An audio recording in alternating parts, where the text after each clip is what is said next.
Good morning friends. আজকে সানডেতে আমাদের breakfast ছিল পাও ভাজি, যেটা আমার বউ বানিয়েছিল। খুব টেস্টি হয়েছিল, দারুণ হয়েছিল, আমরা খুব মজা করে খেলাম। তো আজকে ওয়েদারটাও একটু ঠান্ডা ঠান্ডা আছে, বৃষ্টি হবে, ঝড় হবে নাকি শুনছি।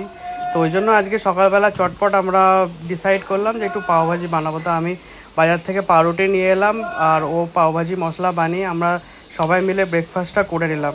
এই রেসিপিটা আমরা তোমাদের সাথে পরে শেয়ার করব। ও খুব ভালোভাবে বানায়, খুব টেস্টি বানায়। তোমরাও খেলে খুব তোমাদেরও ভালো লাগবে, তোমরাও বানিয়ে দেখতে পারো। ঠিক আছে, তো এরপর নেক্সট ভিডিও নিয়ে আমরা আসবো তাড়াতাড়ি। তো আমরা ব্রেকফাস্টটা করে ফেলি, তোমরাও ব্রেকফাস্ট করে ফেলো। ঠিক আছে, ওকে, টাটা, বাই বাই।